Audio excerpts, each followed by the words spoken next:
teman-teman, kali ini kita akan bahas salah satu tokoh inspiratif dari dunia pemerintahan, yakni Deddy Mulyadi atau Gubernur Jawa Barat, yang saat ini semakin dikenal dengan gubernur yang berhasil memanfaatkan media digital sebagai strategi dalam government public relation-nya. Deddy Mulyadi bukan hanya seorang pejabat, tetapi juga seorang komunikator tulung yang memanfaatkan media digital seperti YouTube ataupun Instagram untuk mendekatkan pemerintah dengan masyarakatnya. Selain itu, ia membangun komunikasi yang transparan dan dua arah atau two-way communication sehingga masyarakat merasa didengar dan terlibat dalam berbagai program pemerintahan. Selain itu, dalam membangun personal brandingnya, Deddy sangat menonjolkan keautentikan dan kedekatan. Dia tidak hanya menunjukkan apa yang dia lakukan, tetapi juga siapa dirinya sebenarnya melalui penggunaan yang tradisional dan budaya Sunda yang ia pakai. Selain itu, pakaiannya yang tradisional dan cara berkomunikasinya yang merakyat membuat dia berbeda dan mudah dikenali oleh publik. Selanjutnya, Deddy aktif dalam menerima dan menanggapi keluhan masyarakat secara langsung melalui kanal medianya seperti Instagram yang saat ini sangat masif digunakan oleh masyarakat dan memperkuat citranya sebagai pemimpin yang peduli. Interaksi yang terbangun dari word of mouth di media sosial semakin memperkuat branding. Pada intinya, kedekatan atau pendekatan digital yang dikombinasikan dengan personal branding yang kuat membuat Deddy Mulyadi menjadi contoh sukses bagaimana pemerintah bisa bertransformasi dan berkomunikasi efektif di era digital ini. Terdapat 6 poin yang berhasil kami ringkas terkait tujuan digital PR yang dilakukan oleh Deddy Mulyadi. Yang pertama adalah untuk membangun kepercayaan masyarakat. Jadi tujuan utama dari aktivitas digital PR yang dilakukan oleh Deddy Mulyadi adalah untuk membangun kepercayaan masyarakat atas dirinya. Melalui channel YouTube miliknya yang bernama Kang Deddy Mulyadi Channel, ia secara aktif menampilkan konten yang menggambarkan kepeduliannya terhadap masyarakat kecil dan mereka yang termarginalkan. Tindakan-tindakan nyata seperti membantu pemulung, menyantuni warga miskin, dan menyelesaikan persoalan sosial yang dihadapi masyarakat terekam dalam berbagai unggahan videonya. Ketika masyarakat menyaksikan sendiri bagaimana seorang pejabat publik turun langsung ke lapangan dan memberikan bantuan tanpa sekat, maka rasa percaya tumbuh secara alami. Dalam konteks komunikasi politik, kepercayaan publik merupakan aset yang sangat penting karena menjadi dasar dari legitimasi politik dan dukungan elektoral.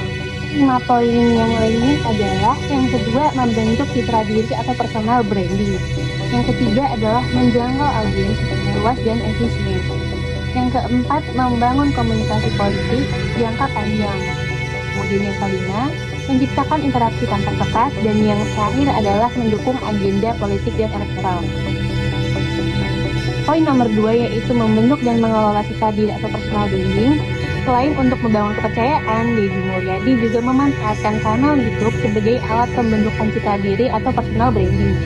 Dalam jurnal yang dikaji, personal brandingnya dirancang melalui 4 strategi utama. Yang pertama adalah determine who you are, determine what you do, position yourself, dan manage your brand. Ia memosisikan dirinya sebagai sosok yang peduli, merakyat, dan dekat dengan nilai-nilai lokal. Misalnya, slogan Deddy Kasem membahagiakan orang miskin yang tercantum dalam kanal YouTube-nya menjadi identitas kuat yang membedakannya dari politisi lain.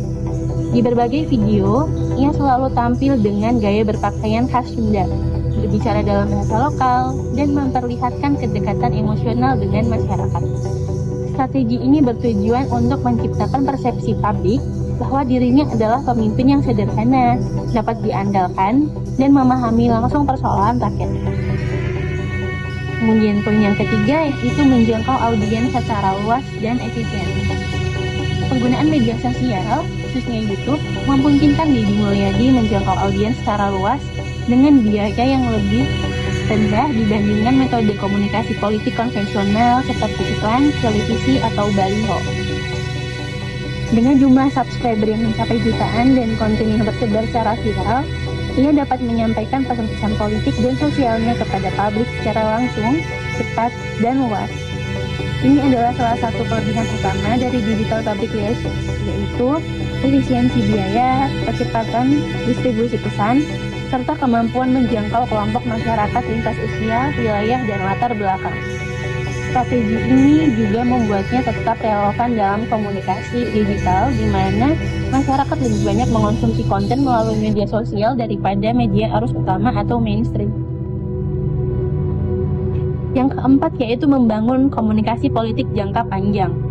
Tujuan jangka panjang dari strategi digital public relations Deddy Mulyadi adalah menciptakan basis komunikasi politik yang berkelanjutan.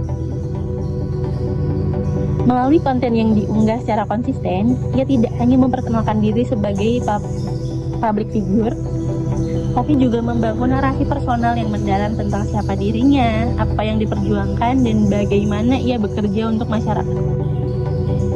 Hal ini menciptakan loyalitas audiens yang kuat dan membentuk komunitas pendukung yang akan terus tumbuh dari waktu ke waktu. Reputasi baik yang terbangun melalui media sosial dapat dimobilisasi untuk kepentingan politik, seperti saat pemilihan umum atau kampanye kebijakan. Kemudian poin yang kelima yaitu menciptakan interaksi tanpa sekat antara pejabat dan masyarakat. Salah satu keunikan dari strategi digital public relations Deddy Mulyadi adalah kemampuannya menciptakan interaksi yang setara dengan dirinya sebagai pejabat publik dan masyarakat sebagai audiens. Ia sering menggunakan bahasa yang sederhana, stabil apa adanya, dan menunjukkan empati dalam setiap interaksi. Hal ini memperkuat kesan bahwa ia adalah bagian dari masyarakat, bukan tokoh yang terpisah dan eksklusif. Pendekatan ini penting dalam membangun kedekatan emosional yang tidak hanya memperkuat sikap personal, tetapi juga menjadikan komunikasinya lebih efektif karena terasa hangat dan manusiawi. Kemudian yang terakhir adalah mendukung agenda politik dan elektoral. Citra positif dan kepercayaan publik yang dibangun melalui saluran YouTube Deddy Mulyadi secara tidak langsung mendukung posisi politiknya dalam ranah elektoral. Masyarakat sudah percaya dan mengenal kiprah serta kepribadiannya lebih mudah diarahkan untuk memberikan dukungan dalam pemilu atau kebijakan politik. Digital public relations menjadi alat promosi diri yang berdaya guna tinggi dalam membentuk elektabilitas, sekaligus menjadi ruang pembuktian integritas seorang politisi kepada halayak. Dalam kasus Deddy Mulyadi, strategi ini terbukti efektif karena berhasil mengantarkannya menjadi anggota DPR RI dan terus memperkuat eksistensinya di tengah masyarakat digital. Deddy Mulyadi memanfaatkan komunikasi publiknya dengan menyasar kaum menengah ke bawah atau biasa disebut dengan grassroots di Jawa Barat. Kaum menengah ke bawah terdiri dari buruh, pedagang kecil, petani, lansia yang umumnya tidak terpapar langsung dengan media sosial. Selain itu, ia juga menyasar generasi muda yang aktif di media sosial serta peduli terhadap isu kemanusiaan dan juga nilai-nilai lokal. Dalam menjangkau audiensnya, Deddy Mulyadi memanfaatkan platform TikTok dan juga YouTube yang memproduksi konten yang menggugah emosi dan juga pribadi dari audiens. Konten Deddy Mulyadi menyampaikan pesan tentang empati, keberpihakan kepada rakyat kecil, pelestarian budaya lokal, dan juga pendidikan moral. Deddy Mulyadi membangun citra sebagai pemimpin yang merakyat dan solutif melalui aksi langsung, bukan hanya wacana. Pesannya disampaikan lewat gaya naratif yang emosional dan mudah dipahami, dengan bahasa informal serta simbol budaya Sunda, sehingga terasa dekat dengan masyarakat. Konten-konten ini juga mengandung unsur edukatif dan membentuk karakter, menunjukkan bahwa kepemimpinan yang baik harus hadir secara nyata di tengah rakyat dan mampu menyampaikan nilai-nilai kebaikan lewat keteladanan. KDM menjalin interaktivitas dengan para audiensnya itu melalui berbagai platform media sosial. Di antaranya itu seperti YouTube, Facebook, Twitter, Instagram, dan Threads.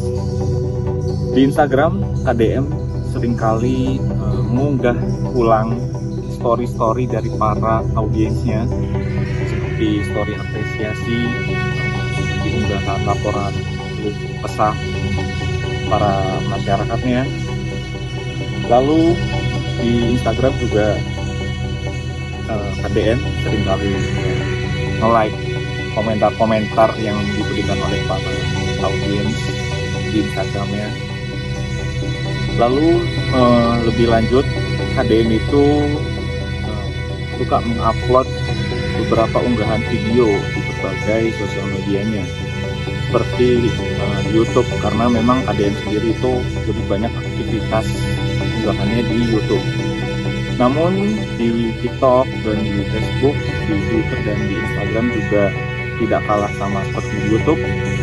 ADM juga sering mengupload video-video pendek terkait kinerjanya, terkait ADM membuka video-videonya tidak hanya di YouTube, tapi juga di media sosial lainnya, seperti video pendek terkait kinerjanya, terkait orang-orang inspiratif, terkait kunjungan-kunjungannya di berbagai wilayah di Jawa Barat.